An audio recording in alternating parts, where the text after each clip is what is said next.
My name is Aaron, or Aaron. Hello, everyone, and welcome to another edition of the 8th ID Pathfinder podcast. I am Second Lieutenant VanDoor, and here with Corporal Spike. How you doing? I'm doing all right. How about yourself? Doing well. Just had dinner, warmed up from freezing my ass off all day, so can't complain. All right, let's jump into it here. So let's find out, who are you and where are you from? Let's see here. I'm from Oklahoma, born and raised. I've lived here most of my life, and my name is Aaron, or Aaron, just to be funny. Hey, Aaron, where are you? Where is Aaron right now? You done messed up, Aaron! I like the AA run. That's a good one. Oh yeah, I do it all the time, actually. All right, and down in Oklahoma, what do you do for a living down there? I am a diesel mechanic for a fleet. And what got you into that? Wanted to try something different from just regular automotive, doing cars and trucks. Now I get to work on big vehicles and equipment. Okay. So you were just a regular mechanic beforehand? Yeah, I started off working at J. Falou. That was my first job, and just started working up. Okay. So you say you're a expert? Yeah, no. Oh, come on. You got to be some kind of an expert. Are you like the Marissa Tomei from My Cousin Vinny? I'm the expert of being loud and funny, All right. basically. All right. So I got a question for you about being mechanical and see if you can answer this one or not, okay? Oh, God. So Okay. can you tell me what would be the correct ignition timing on a 1955 Bel Air Chevrolet with a 327 cubic engine and a 4-barrel carburetor? 40 degrees from top dead center, but also that's a trick question because, oh God, what year was it? Was it 50? All right, you're not an expert witness. Screw it. I'm glad you got the joke, though. I was hoping you would. Oh, I've watched that skit so many times. I love it, and that movie is really good too. Yeah. All right. Awesome. All right.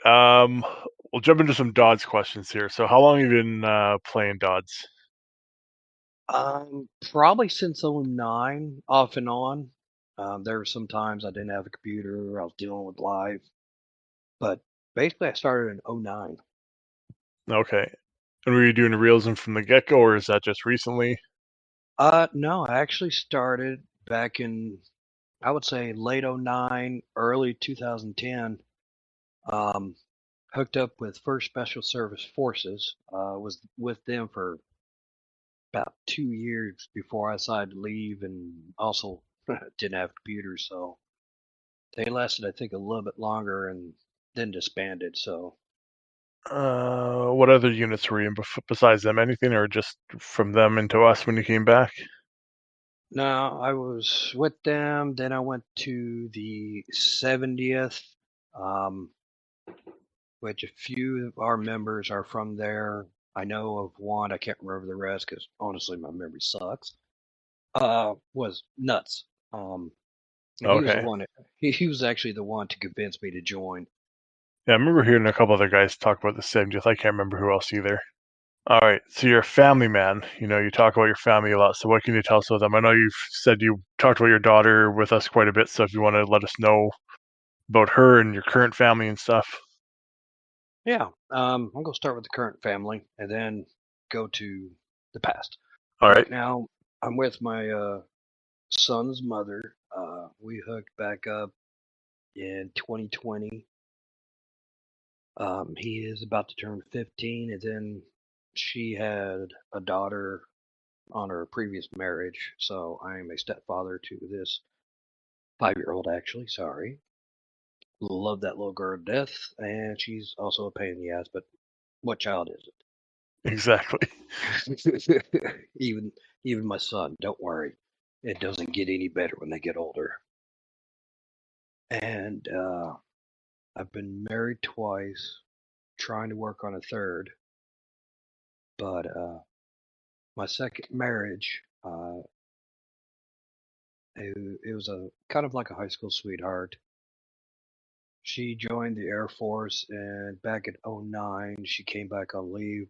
She got in contact with me. We hooked up about 4 months later after getting my passport.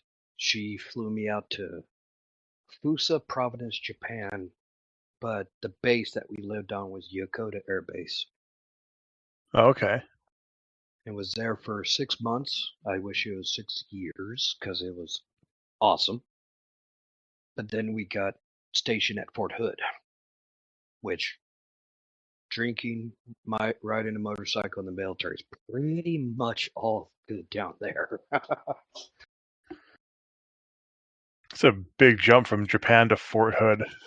Oh yeah, we were when we figured out that we were so thrilled. Not.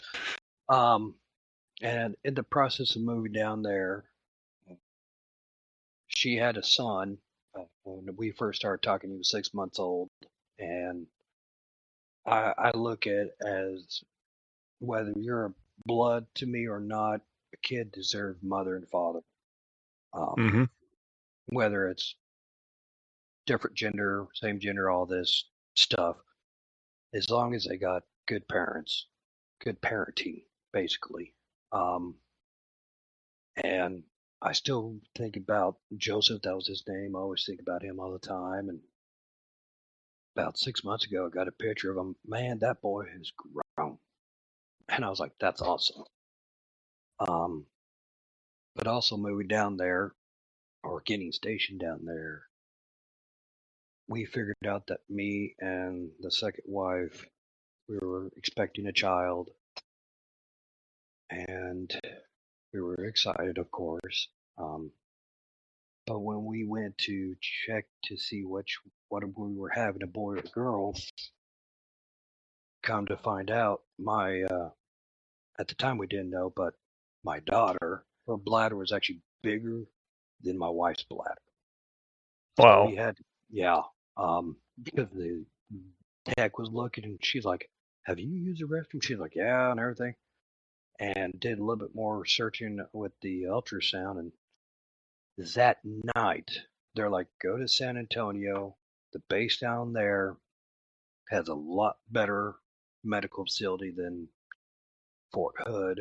Um, so we were down there, and come to find out, we had to do a few minor surgeries before she was born. Um, then when it came time, she was on bed rest, so we were staying at the hospital in McDonald House. I forget the name exactly. Yeah, the But Ronald McDonald House stuff. Yeah. yes, that's it. Um, that was basically our second house. Yeah. And then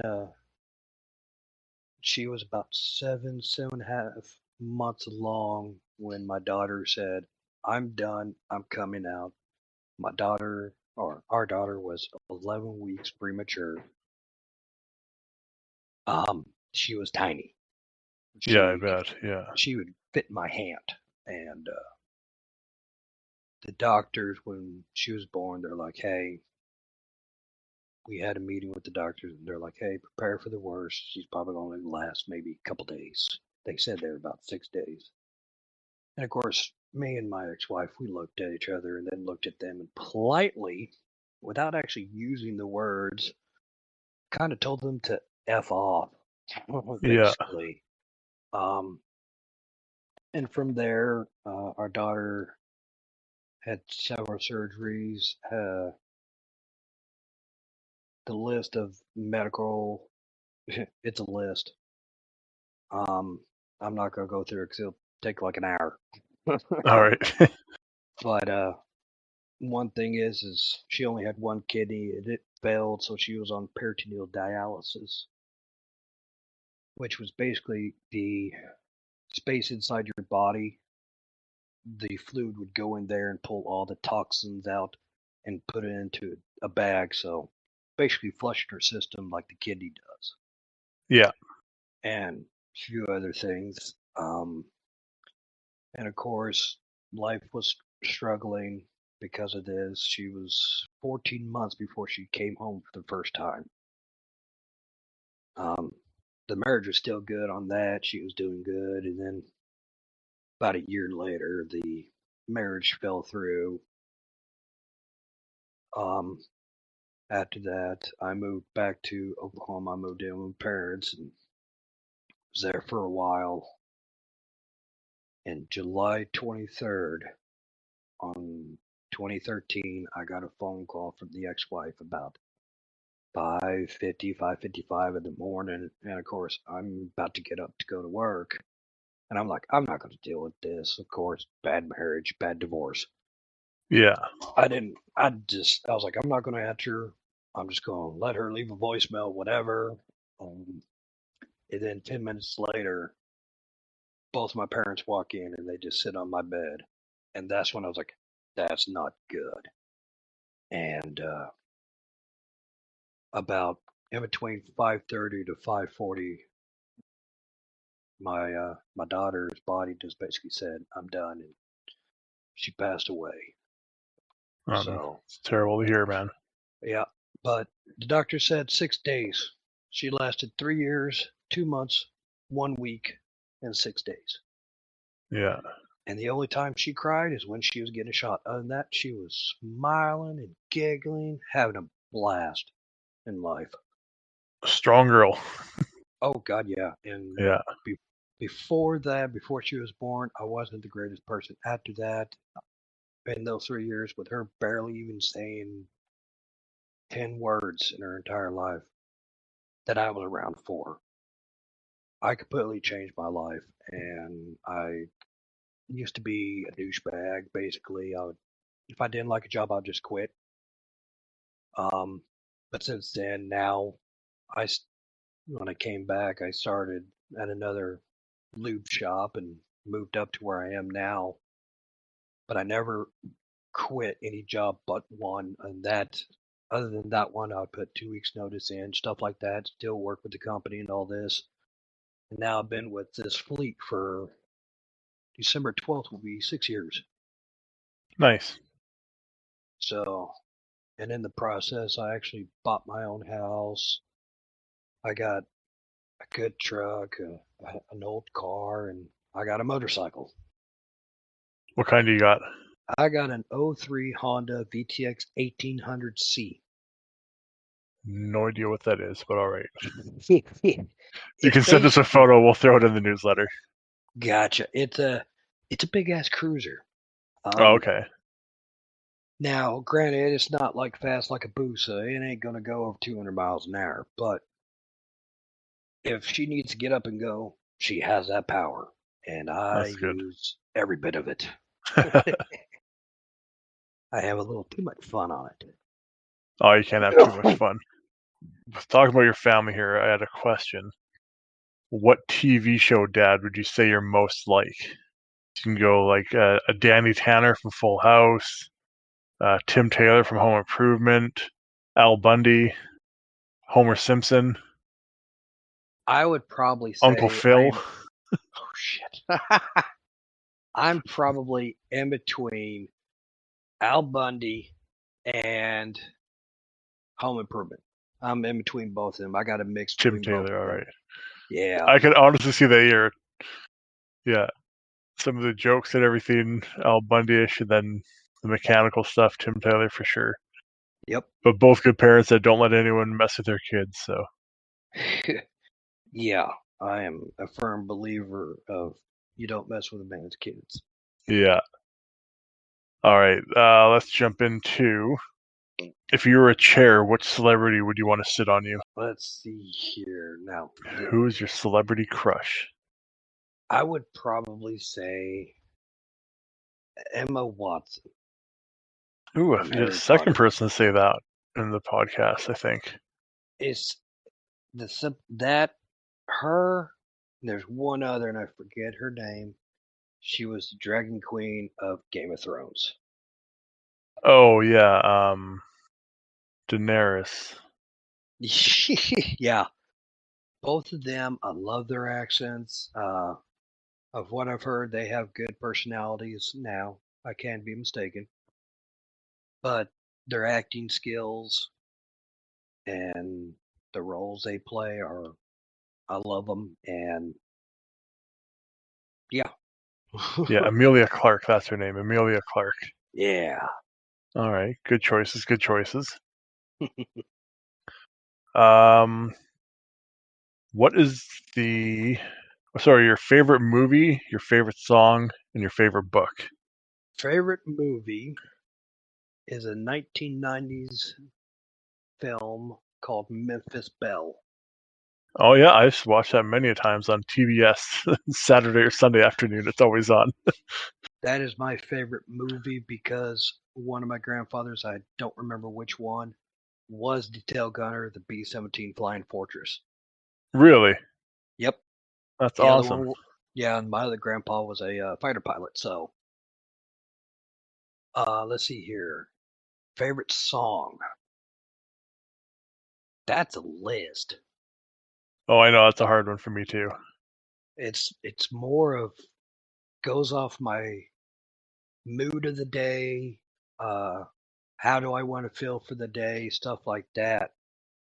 Well, let's change it. Let's go to favorite artist instead then. Corn. Korn. Didn't see that one coming. I actually have 2 Corn tattoos on me, and I'll send pictures. I've also met Corn, and I have their autographs. Nice. Yep, I even met Disturbed as well. Got their autographs. Oh yeah, I would never have guessed Korn with you. I'm actually no. You sent me that one thing for that concert out there in Oklahoma a couple months back. Rocklahoma. Yeah, that thing. Oh yeah, 3 days. I mean, it has a ton of artists. Actually, someone in the unit I think was out there for that, and I can't remember who it was now. Even whenever it was brought up, I didn't figure out who it was. So Yeah, I would we'll have have to said, ask "Hey, again. come visit." Yeah. All right. Favorite book? Can you read? No, I'm kidding. Well, No, when you're I from was about, Oklahoma. Are you one of them hey, educated Oklahomans? I'm educated. Honestly, first grade I couldn't read, so I got held back. To this day, I honestly don't like reading. I'm more of a hands-on person, so Yeah. I really don't have a favorite book unless maybe Finding Waldo or pop-up books. No worries. All right. And last question: if you were forced to move, Texas or Florida, and why? Can I make a third choice? Hell? No. Honestly, if I had a choice, it would either be back. If I had my own personal choice, it would be either Japan or Canada. Oh, we're in Canada. Anywhere. All right. Honestly, if I could have a house in the middle of nowhere and I could fly somewhere to get my stuff and then come back, I'm okay with that. I was raised out in the country, so I'm a country boy that Okay. likes heavy metal and other music. Yeah, not your typical redneck. Well, there's a lot of open space up here you can have. Oh, I know, but Pretty much I sure 90% of our population lives within 100 miles of the U.S. border, so you pretty much have like everything above that is just open land you can go and live on, and nobody would find you. So, oh yeah, and see, I'd love to move up there, but the problem is the missus absolutely hates the cold. So yeah.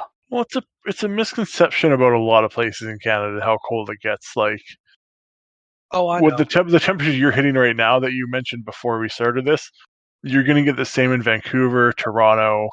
So those two places would be fine. But yeah, in the wintertime, if you're more in the prairies where I am and stuff, it can get bad. But if you're in Vancouver and stuff, you deal with the cold for a month or two, and then you're fine again. So, Yeah, but all right. convincing her would be a no go. But if I had to live in between either Florida or Texas, I know it's a hard choice. They both suck. actually, I would live in Texas. Florida Just to be has close to linear? no. I would still find open land and live by my, out in the middle Yeah, of nowhere. makes sense. And nobody Uh, really wants to go live near linear anyway. I got no problem visiting him. It's just probably where I'd live. It would take me about 10 hours minimum to get to him. Yeah, that makes sense. But Florida, too many old people and too many young people. And No worries. I'm an asshole when I ride and sometimes when I drive. So, yeah. You want to be on open roads by yourself. I get it. Yep. All right. Well, I appreciate you doing this with us here. Of course. Had a pleasure myself.